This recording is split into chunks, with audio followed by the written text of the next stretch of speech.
नमस्कार, समाचार एकांश के खास कार्यक्रम जनादेश 2022 में आप सभी का स्वागत है। आपके साथ मैं हूं हिमांशु सोनकर। पहले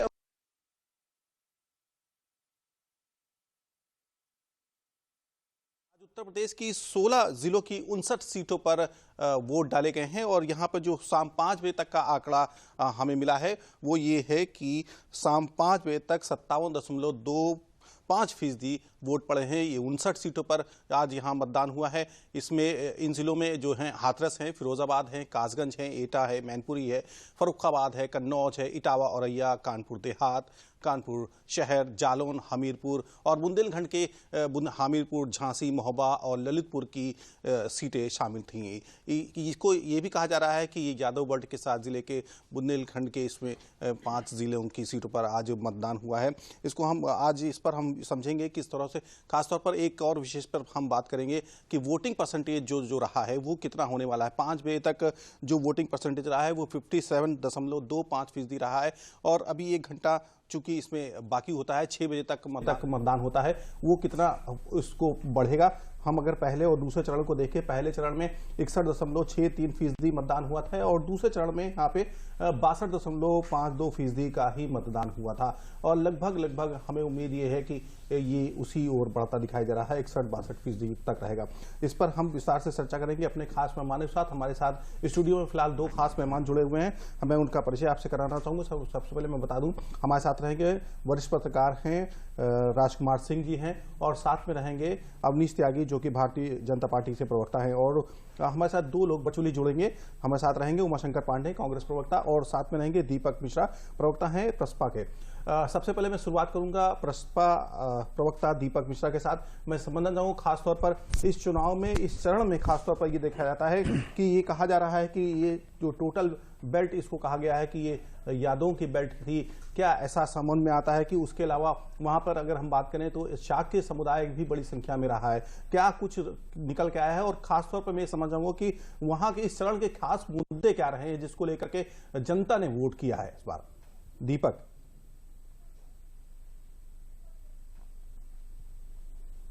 दीपक से शायद हमारा संपर्क नहीं हो पा रहा है, मैं ठीक है मैं चलूंगा राजकुमार सिंह के पास। हमारे साथ वरिष्ठ पत्रकार हैं, स्टूडियो में मौजूद हैं। राजकुमार जी, किस तरह से इस चरण के चुनाव को आप देखते हैं? खासतौर पर मैं अभी इस पहले फेज में बात करूंगा चुनाव के वोटिंग परसेंटेज को लेकर के। लगभग मैंने बताया कि 57.25% रहा है 5 बजे तक और अमूमन 6 बजे तक हम ये समझ रहे हैं कि पहले और दूसरे का जो फेज रहा है वो लगभग वही रहने वाला है। तो क्या कुछ प्रयास रहे हैं? खासतौर पर चुनाव आयोग की बात करें या सामाजिक संगठनों की बात करें, काफी प्रयास किया गया लेकिन वोटिंग परसेंटेज शायद हम उतना नहीं बढ़ा पाए। बिल्कुल, और खासतौर से ग्रामीण इलाकों में तो वोटिंग प्रतिशत बढ़ रहा है। हाँ। लेकिन शहरी इलाकों में उस तरह से नहीं जा रहा और ये उत्तर प्रदेश का ट्रेंड पिछले कई चुनावों से ऐसा है कि ग्रामीण क्षेत्रों में वोटिंग ज्यादा होती है और शहरी लोग कम निकलते हैं। इस बार कोरोना के चलते भी मुझे लगता है शहरी क्षेत्र के जो वोटर हैं शायद वो कुछ दूरी बना रहे हैं और ये हमें दिखाई पड़ रहा है। जैसे कि अभी चर्चा कर रहे थे आप शुरू में कि ये जो 16 जिलों में जहां पर चुनाव हुआ है 59 सीटों पर, तो क्या वहां पर समीकरण है, मुद्दे क्या हैं, जातीय समीकरण क्या है? जैसे कि आपने कहा कि यादव लैंड इसको कहा जाता है, तो ये दरअसल पूरा यादव लैंड नहीं है। ये तकरीबन 4 या 5 जिलों की बात करें अगर, जिसमें से एटा है, आपका इटावा है, मैनपुरी है और कन्नौज और औरैया के कुछ स्थानों पर, तो करीब ऐसी 18 के लगभग सीटें हैं संभवतः जिन पर उनका वोट प्रभावी होता है। लेकिन जो बाकी ओबीसी है वो भी इन सीटों पर बहुत प्रभावी है, खासतौर से शाक्य, खासतौर से लोधी राजपूत जो लोग हैं वो। आप देखें उधर से जब कानपुर देहात की तरफ आप बढ़ते हैं तो वहां पर कुर्मी वोट, सचान, कटियार बहुत बड़ी संख्या में है और दलित वोटर यहाँ पर पूरे इन 16 जिलों में दलित वोटों का भी बहुत महत्व है। तो मुझे ऐसा लगता है कि इस बार देखना ये होगा कि जो ओबीसी में नॉन यादव वोट है क्या वो 2014, 17 या 19 की तरह बीजेपी के साथ है या उसमें कोई सेंध समाजवादी पार्टी लगा पाई है, एक चीज। और दूसरी, जो बीएसपी इस बार हम देख रहे हैं तो वो हमें बहुत आक्रामक तरीके से लड़ती हुई नहीं दिखाई पड़ रही। तो जो दलित वोटर है वो किधर जा रहा है? क्योंकि केंद्र सरकार और राज्य सरकार की जो बहुत सारी योजनाएं, जैसे कि अभी आपने कहा क्या मुद्दा होगा, तो बहुत सारी योजनाएं जिनके जिनसे जो लाभार्थी है वो एक बहुत बड़ा वोट बैंक हो गया, चाहे वो डबल राशन हो, चाहे वो किसानों को जो 2,000 रुपए मिल रहे हैं या साल में 12,000 रुपए मिल रहे हैं, तो इन सब योजनाओं का क्या असर है वहां पर, ये भी देखना होगा। और मुझे लगता है ये बहुत दिलचस्प चरण है इस चुनाव का। ठीक है, हमारे साथ भारतीय जनता पार्टी के प्रवक्ता अवनीश त्यागी जी भी हैं, मैं उनसे पूछूंगा खासतौर पर अवनीश सर, जिस तरह से आपके राजकुमार साहब की बात सुनी, लाभार्थी जो एक आपका एक कार्ड है, इसको लेकर के भी भारतीय जनता पार्टी काफी कह रही है कि हमने एक अलग वर्ग तैयार कर दिया है जो भारतीय जनता पार्टी के साथ है। कितना असर दिखाई देता है? मैं एक उदाहरण के लिए आपके बात करना चाहूंगा कि अभी कुछ दिनों पहले एक वीडियो वायरल हुआ था, जो इटावा की विधायक थी सरिता भदौरिया शायद थी, उनका एक वीडियो वायरल हुआ था, उसमें उन्होंने काफी कुछ निराशाजनक बातें कही। तो क्या लगता है कि जो आपने एक वोट बैंक तैयार किया है वो आपके साथ खड़ा होता दिखाई दे रहा है? देखिए, वोट बैंक तो 2014 के बाद से राजनीति के तौर तरीके और मापदंड बदले हैं। लोग अब भरोसा करने लगे हैं सरकारों पे, और सरकार से डिलीवरी क्या हो रही है उस पे निगाह रखते हैं।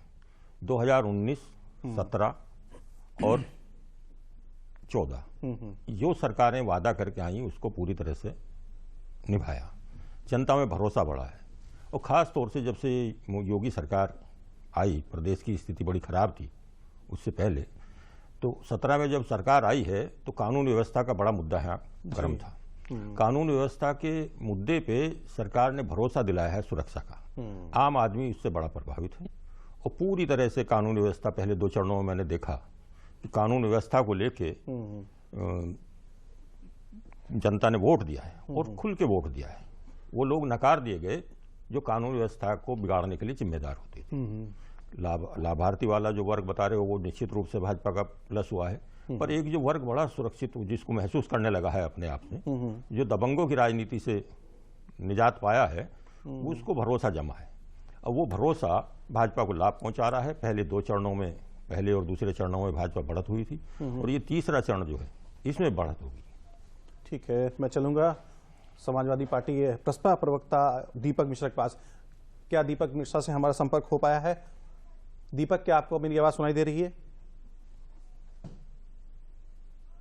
दीपक, मैं आपसे इस समझना चाहूंगा, जिस तरह से हमारे मेहमान अवनीश त्यागी ने बात की, भारतीय जनता पार्टी के प्रवक्ता जो हैं उन्होंने एक बात कही कि लाभार्थी वर्ग तो उनके साथ था ही था, दूसरे जो वर्ग हैं वो उनके साथ रहे। ऐसे में सरकार ने जो डिलीवरी दी है, लोगों का विश्वास अब सरकार के प्रति हुआ है, एक मजबूत सरकार के प्रति हुआ है।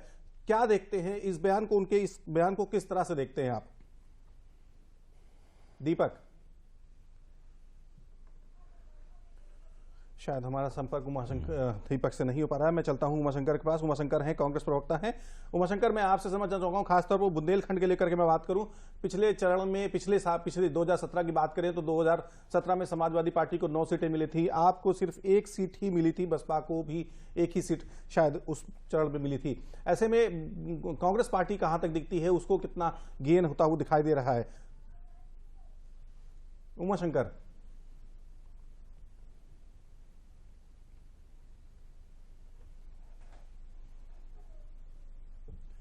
हमारा संपर्क नहीं हो पा रहा है। हमारे दोनों मेहमान वर्चुअल जो हमसे जुड़ने की कोशिश कर रहे हैं, समाज प्रवक्ता दीपक मिश्रा और कांग्रेस प्रवक्ता राजकुमार, माफ कीजिएगा, उमाशंकर पांडे जी के। मैं चलूंगा एक बार फिर राजकुमार जी के पास। राजकुमार जी, मैं एक बात ये समझना चाहूंगा, खासतौर पर ये जो इस पैटर्न की मैं बात करूं, खासतौर पर बुंदेलखंड को लेकर के है। भारतीय जनता पार्टी ने बुंदेलखंड में एक बहुत अच्छा परफॉर्म किया है, 2017 में भी, 2019 में भी एक जीत रही है। वहाँ के खासतौर पर क्या मुद्दे थे, किसको लेकर के वहाँ की जनता, क्योंकि वहाँ की जनता को खासतौर पानी और दूसरी चीजें जो अन्न प्रथा है उसको लेकर के काफी परेशान दिखती है? बिल्कुल, देखिए बुंदेलखंड हमारे प्रदेश का एक ऐसा हिस्सा है जहाँ पर प्रति व्यक्ति आय भी कम है, गरीबी भी ज्यादा है, और उनकी कुछ बहुत अपनी समस्याएं हैं, जैसे कि आपने कहा भी पानी को लेकर उनकी बहुत समस्याएं हैं। इसके अलावा पिछले कई वर्षों से हम लोगों ने देखा है वहाँ पर प्राकृतिक संसाधनों का भी बड़ा दोहन हुआ, खासतौर से खनन को लेकर, और आपने देखा कि पिछली सरकारों में कुछ ऐसे मामले हुए जिनमें से लोग जेल भी गए। तो इसके चलते बुंदेलखंड की लगातार उपेक्षा रही। इधर कुछ दिनों से हमने देखा है कि फोकस बढ़ा है, खासतौर से अगर आप देखें तो प्रधानमंत्री जी के भी कई दौरे वहां पर लगे जी।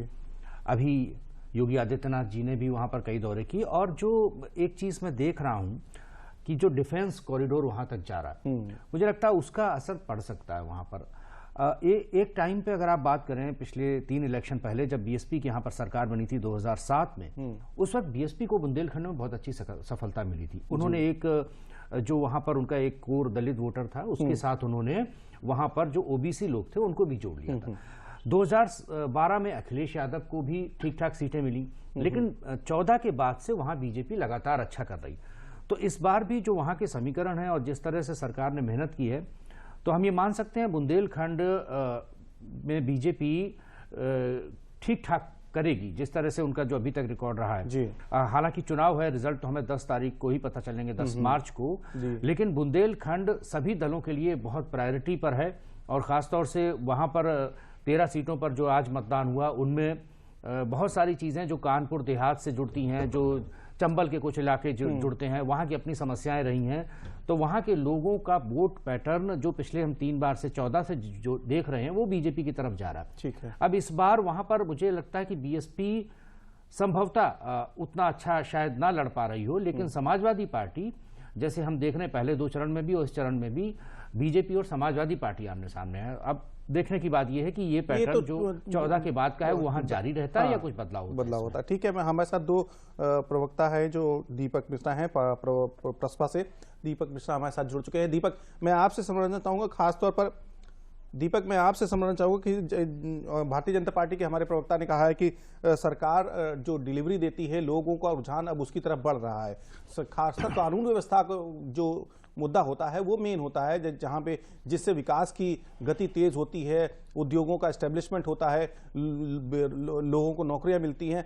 ऐसे में कानून व्यवस्था को लेकर के भारतीय जनता पार्टी की सरकार ने बेहतरीन काम किया है और लोग उनके साथ हैं।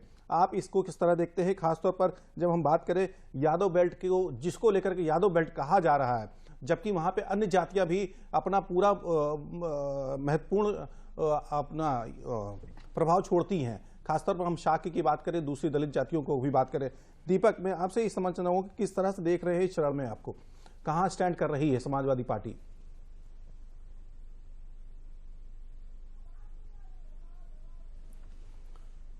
म्यूट तो नहीं कर रखा है इन्होंने।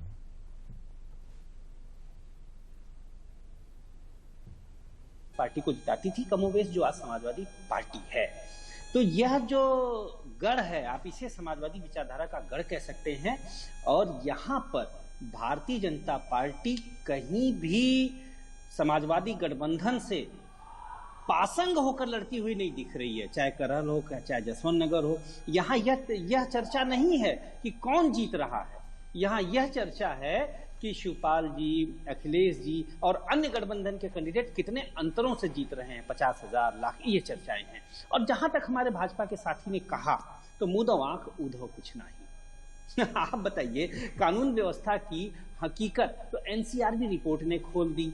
और विकास का आलम यह है कि नीति आयोग की जो अद्यतन रिपोर्ट है उसमें सतत विकास में उत्तर प्रदेश 25वें स्थान पर है, जिसके पास सबसे ज्यादा प्राकृतिक संसाधन मां भारती ने दिए, और वह प्रदेश 25वें स्थान पर है। यह तो इनके विकासकारी नीतियों का परिणाम है। अब आप दूसरा ये इनके विकास का परिणाम देखिए, भारत से उत्तर प्रदेश इतर नहीं, 84% लोगों की आमदनी बढ़ी है, ये घटी है, ये ऑक्सफैम की रिपोर्ट। हाँ, कुछ अरबपति बढ़ गए, तो कुछ अरबपतियों का बढ़ना विकास नहीं है। यह बात दीनदयाल उपाध्याय जी ने अर्थनीति में कही थी। तो यश भावना यादृशी सिद्धिर्भवति तादृशी। तो मुझे यह लगता है कि भारतीय जनता पार्टी के साथी दीपक जी, मुझे लगता है आंकड़े नहीं, जनता के बीच जाइए और जनता भरोसा जता रही है, जनता के बीच में ही है, जनता भरोसा जता रही है। और बढ़िया मुझे लगता कि आप प्रसपा से ही बोलते, आप समाजवादी पार्टी के लिए बोलने लगे।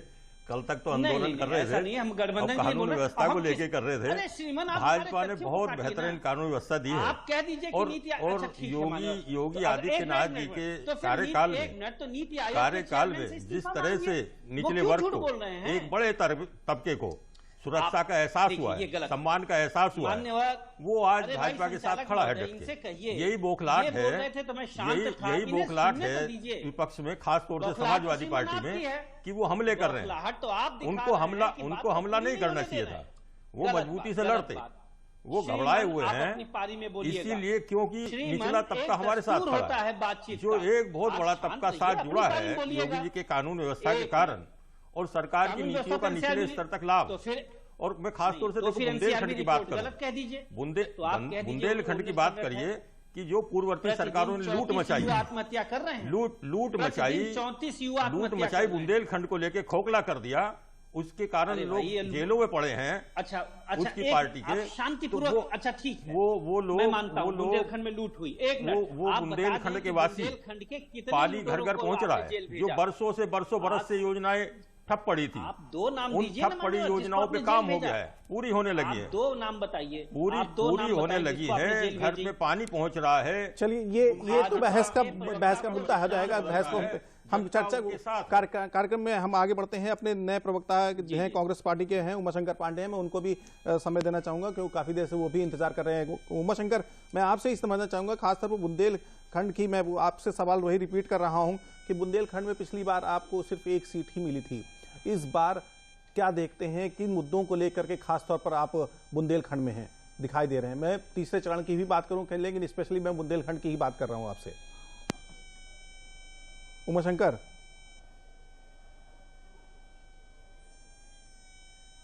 उमाशंकर,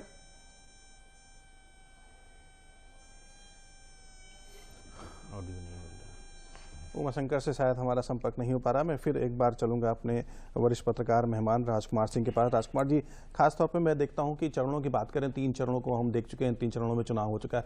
हम मैनिफेस्टो में देखें, अगर हम बात करें तो लोग स्पेसिफाई, अगर हम बात करें तो क्षेत्र के हिसाब से विकास की बातों को वो नहीं रखते हैं।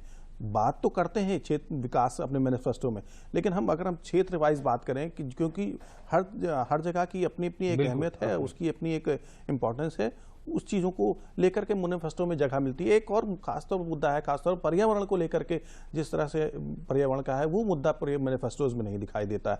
इस पर क्या कहेंगे? देखिए, पहली बात तो ये है कि उत्तर प्रदेश के पिछले कई वर्षों से चुनाव देखने के बाद मुझे ऐसा लगता है कि चुनाव आते आते विकास का मुद्दा कहीं पीछे चला नगण्य हो जाता है सभी दलों के लिए, कोई एक दल की बात नहीं जी। वो बहुत सारे दूसरे मुद्दे उस पर हावी हो जाते हैं, चाहे वो धार्मिक आधार पर हो, चाहे वो जातीय आधार पर गोलबंदी हो, चाहे वो क्षेत्र के आधार पर हो। एक बहुत महत्वपूर्ण बात आपने कही कि घोषणा पत्र को लेकर बिल्कुल मुझे अभी तक ऐसा लगता है इसको लेकर ना तो राजनीतिक दल बहुत अच्छे से, मतलब उनको लगता है इसका कोई ज्यादा महत्व है, ना जनता सोचती है। उदाहरण के लिए इस बार भी घोषणा पत्र जारी हुए हैं, पहले फेज के चुनाव के 1 दिन पहले जारी हुए जी। कम से कम चुनाव के 15 दिन पहले जारी हो, तब तो कोई राजनीतिक दल उत्तर प्रदेश जैसे जगह पर 402 कॉन्स्टिट्यूंसी में उसको बता पाएगा। बिल्कुल, अगर 1-2 दिन पहले जारी होगा तो वो जनता भी नहीं उसको पढ़ पाएगी, समझ नहीं पाएगी। ये सिर्फ मीडिया तक रह जाता है या आजकल सोशल मीडिया है उस पर जारी हो जाता है। तो मुझे लगता है घोषणा पत्र को लेकर राजनीतिक दलों को कम से कम चुनाव कि मतदान के 15 दिन पहले सबको बता देना चाहिए कि हम ये करेंगे, ये नहीं करेंगे। एक और बात आपने जो कही कि पर्यावरण, तो अभी पर्यावरण को लेकर जागरूकता बढ़ रही है, ऐसे बिल्कुल ये भी सही है, और चाहे वो केंद्र सरकार हो, राज्य सरकार हो, ये वैश्विक स्तर पर इसको लेकर जागरूकता बढ़ रही है। लेकिन चुनाव में ये वोट के रूप में एक मुद्दा कितना है, इसमें अभी उत्तर प्रदेश में मुझे नहीं लगता है इसका कोई बहुत ज्यादा असर हो रहा है। जागरूक नहीं हो रहे हैं। अगर आप देखिए पर्यावरण की बात आपने कही, और आज वहीं चुनाव हुआ बुंदेलखंड में, बुंदेलखंड कभी आज आप जाइए तो पर्यावरण का जितना नुकसान वहां पर हुआ है, नदियों को देखिए आप कहां तक खोद डाला है, पूरा संतुलन बिगड़ गया है। पहाड़ियों को देखिए, पूरी पहाड़ियां गायब कर दी गई हैं। किसी पहाड़ी का ठेका होता है जरा सा, पूरी पहाड़ी साफ कर देते हैं। वो बहुत बड़ा नेक्सस है, हम सब लोग जानते हैं, त्यागी साहब भी जान रहे होंगे उसको, बहुत समय आप पत्रकार रहे हैं तो। लेकिन अब ये है कि हाँ, उस पर सख्ती होनी चाहिए, और हाँ ये मैं कह सकता हूँ पिछले कुछ दिनों से उस पर सख्ती दिख रही है। चलिए ठीक, इसी पे जवाब लेता हूँ मैं अवनीश त्यागी जी से। तो साहब, ऐसा क्यों होता है? क्या तो आप मैनिफेस्टो में हमने देखा है कि अगर हम तीसरे चरण की बात के बाद हम तीसरे चरण की ही बात करें, हम तीसरे चरण में ये देखें कि जो कन्नौज का है, कन्नौज वाली बेल्ट है, कन्नौज फर्रुखाबाद एटा है, आलू किसान वहाँ का बड़ा एक वो रहा है, एक बड़ा वोट बैंक भी है, लेकिन उनके लिए हमेशा से योजनाओं की घोषणा होती रही है। चिप्स की फैक्ट्री लगाना हुआ, दूसरी तमाम चीजें हुई है, पाउडर बनाना हुआ, घोषणाएं होती हैं लेकिन इम्प्लीमेंट नहीं होता है। सरकार सत्ता में आ जाती है, वही किसानों का भला होता हुआ नहीं दिखाई देता है। ऐसा क्यों होता है? देखिए, ऐसा नहीं है। पिछली सरकारों ने क्या किया, वो एक डिबेट की बात है, वो तो वाकई में नहीं हुआ, इसमें तो कोई दो राय नहीं। पर पिछले 5 सालों में जो योगी सरकार और उधर से दिल्ली से केंद्र सरकार, जो डबल इंजन की सरकार ने काम किया है, उससे नतीजे सामने आ रहे हैं।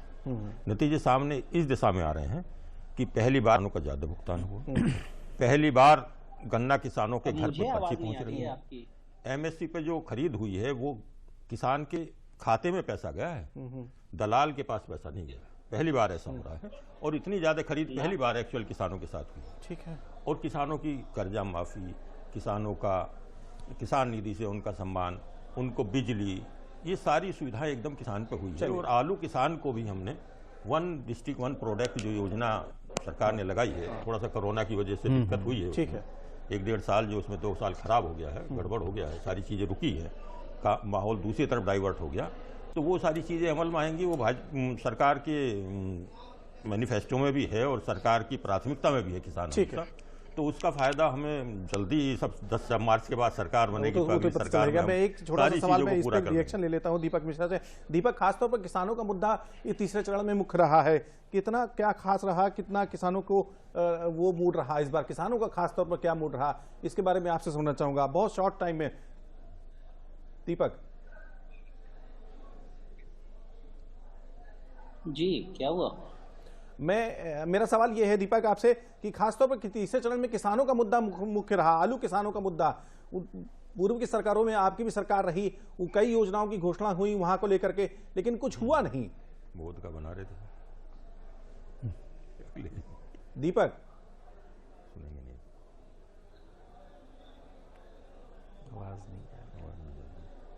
चलिए ठीक है, हो सकता है दीपक को हमारी आवाज नहीं सुनाई दे रही है। फिलहाल मैं एक आखिरी कमेंट राजकुमार जी सिंह से ही ले लेता हूं। खासतौर पर मैं राजकुमार जी में एक बात लगाऊंगा, वोटिंग परसेंटेज के लिए, खासकर वोटिंग पैटर्न को अगर हम बात करें कि जिस तरह से चला वोटिंग खासतौर पर बढ़ाने को लेकर के प्रयास, देखे हमने भी देख रखा है कि चुनाव आयोग है, उसके साथ साथ सरकारी संस्थानें हैं और सामाजिक संगठन है, वो भी आगे निकल के आया। आपने देखा कि लखनऊ में जैसे बुजुर्ग लोग रहे, उनको लेकर के भी घरों में जाकर के वोट डलवाया गया, तो ये एक पहल तो अच्छी रही। शहरों में क्या कारण है ऐसा जो वोटिंग परसेंटेज नहीं बढ़ पाता है? मैंने इसी में ही मैंने देखा कि जो तीसरा चरण रहा है वहां पे एक जिला रहा है ललितपुर, वहां पे वोटिंग ज्यादा हुई और शहर में दूसरे मुकाबले को वोटिंग कम हुई, ऐसा क्यों हो? देखिए, एक बात तो बिल्कुल साफ है कि लोकतंत्र के प्रति हमारे जो ग्रामीण मतदाता हैं वो ज्यादा जागरूक भी हैं और उनकी बड़ी भागीदारी है। शहरी मतदाता माफ कीजिएगा, बातें बहुत होती हैं और प्रयास भी बहुत होते हैं, लेकिन उस तरह से निकलते नहीं हैं। इसका एक कारण है, गर्मियों में तो इसलिए कह देते थे कि साहब गर्मी बहुत है, फिर बाद में आपने देखा गाड़ियों को भी अलाउ कर दिया गया धीरे धीरे पिछले 2-3 वर्षों से।